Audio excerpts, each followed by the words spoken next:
I tried a lot of different things to be able to figure out what was wrong with my body, why certain things hurt, or why there was so much tightness. It wasn't until I started to address the emotional stuff, the things that were going on inside, that's when I noticed that a lot of the other modalities, the things I was doing on the side, they started to work better. My body started to feel better as well. It started to feel more relief. It started to feel lighter. And my mind started to be clearer.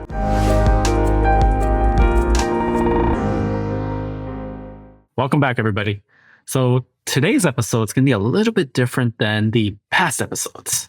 As you can tell, I'm not in my normal environment. I'm out in Dallas, Texas right now. I've been traveling for the past couple of days. And so the lighting might not be as good. Hopefully the mic and the audio is okay. But regardless, I'm just going to do this. I just want to make sure that the message gets here across to each and every one of you. Some of you already know my story. Some of you may not. In the past, it seems like eternity already. But in the past years and years and years ago, I dealt with debilitating chronic pain. It was in my mid-30s. But I had a lot of trouble just kind of moving around generally. I had a lot of neck pain.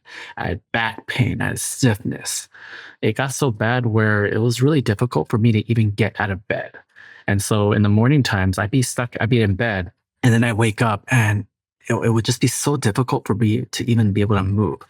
And just to be able to get out of bed, I would literally have to roll out of bed and then put my feet on the ground and then get my knees on the ground. And then my hands would have to be on the bed. And literally I'd kind of have to just push myself out of bed to be able to get myself into that standing position. And then once I was in that standing position, it was almost like to go from one side of the room to the other, because at that time I set my alarm clock on the other side of the room to be able to get myself to actually wake up in the morning, because at that time I was running a business that required me to work that where I was working every single day, almost 6 days a week, but a lot of hours. And so that was one of the methods that I used to be able to get myself to actually wake up. And so I'd set the alarm clock on the other side of the room. And then by the time I got myself up in the standing position, it was almost like I was so stiff because it was early in the morning that I was kind of moving, I was taking baby steps, little by little by little by little. So it was almost I was moving like a 70-year-old person. And one of the nicknames that one of my coworkers at that time gave me was Grandpa. That's how old I was perceived to be, or at least I looked or acted. And so that was just one of the challenges that I had at that time. Another one was even getting in and out of a car. That was very, very difficult for me to do at that particular time. It's almost like I had to be able to shift the majority of my weight to hold the top of the car to be able to lower myself into the car. Even with that, I was just there's so much pain in my body at that point in time. In addition to that, it was very difficult for me at the time to be able to even move my head, to be able to rotate my head to this way or even the other way. At that time, it was almost like my head only knew one position, and it was straight. It wasn't like that every day, because some days were better than others, but it was enough where there was enough of those days where it was painful and it was just causing a lot of discomfort. And that's just on the physical end. There's also some other emotional and there's some mental stuff that was going on at that point in time where my mind was just kind of going, where it's just rapid thoughts, thinking about all these things that I had to do in my day or in the week or in the month or during that year. And I didn't necessarily realize what was going on at that particular time, but I just knew that something was off. And I knew that my body hurt at that point in time. So along the way, I tried out a lot of different things. I did a lot of exploration. I tried out a lot of different things to figure out what was going on with my body at that particular time. Some things worked, other things didn't. And some things worked for a little bit of time. And then it's almost like I was taking 2 steps forward. And then I took a couple steps back. I tried chiropractic. I tried massage therapists. I tried different forms of body work. I attempted to make changes in my diet, to drink more water, to exercise. I did cryotherapy. I did rolling. I get these foam rollers and I roll. I did stretching. So at that time, I tried a lot of different things to be able to figure out what was wrong with my body, why certain things hurt, why my neck hurt at that time, or why my shoulder or my back hurt, or why there was so much tightness. And It wasn't until I started to address the emotional stuff, the things that were going on inside, the anger, the resentment, the disappointment, fear. That's when I noticed that a lot of the other modalities, the things I was doing on the side, they started to work better.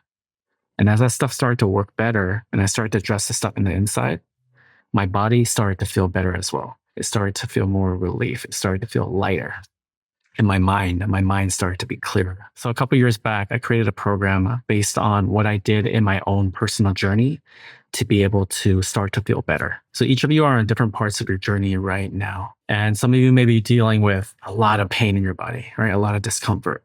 While some of you, it might not really be that big of a deal. It might be like a little bit ache and pain here and there, but it's not too big of a deal. But I wanted to really share, for those of you who are dealing with something, who are looking for some sort of solution, I just wanted to be able to share this program that I created.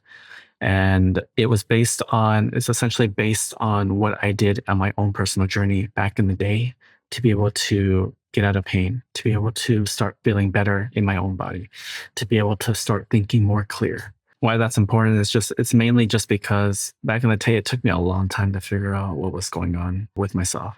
I tried a lot of different things. I spent a lot of money.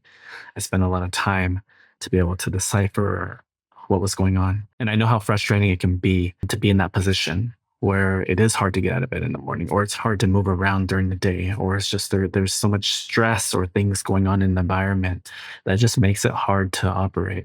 And so as a gift, I wanted to be able to share something that, regardless of where you are in the journey, that can potentially be able to help you move from where you currently are to a place where you start to feel better. That's what I wanted to share with each and every one of you. This program is what I did at the beginning of my journey.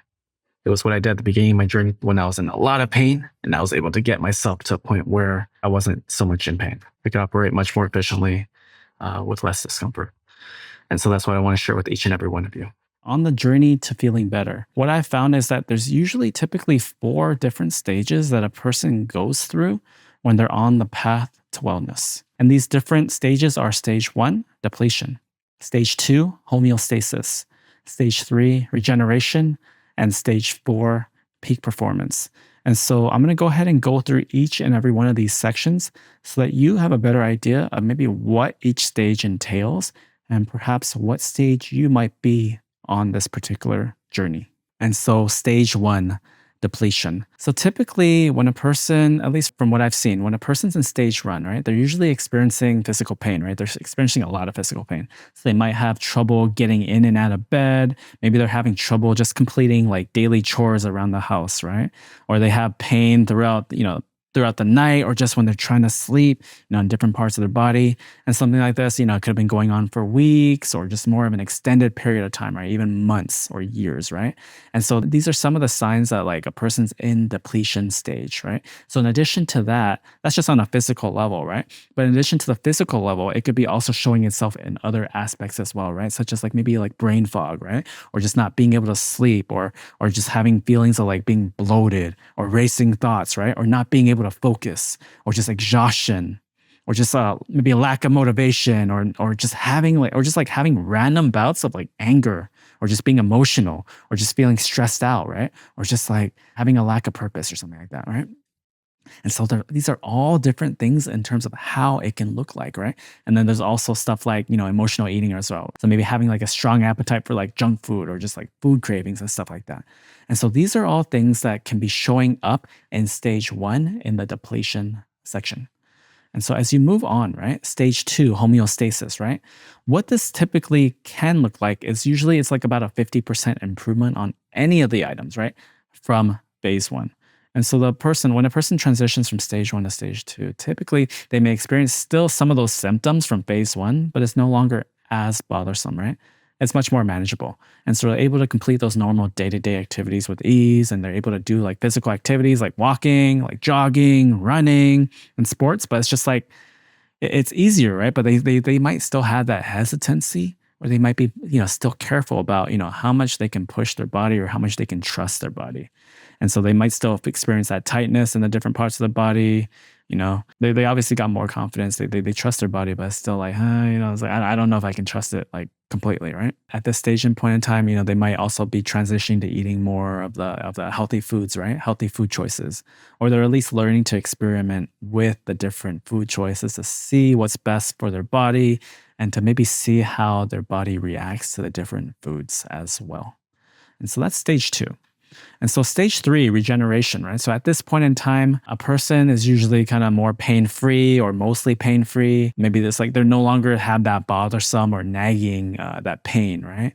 And although they may still experience that tightness, that occasional tightness in the different parts of the body, it's usually at the stage that tightness is kind of minor. And they're able to do a lot of the physical activities like walking, jogging, running, and sports, but they're able to maybe go like 100% or close to 100%. And they're able to do, more just like weight-bearing activities, right? Or maybe around the house or, at the gym and stuff like that. They're just more, so just being able to trust their body a lot more.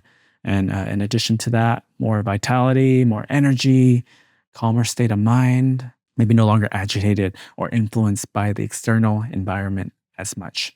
And at this point in time, they're focused more on peak performance, focusing on creating a more purposeful life. And another characteristic as well is maybe they transition, right? They transition to eating more healthier food choices naturally. And the key word is naturally, right?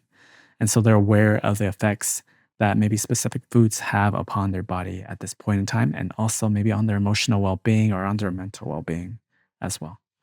And so that's stage 3.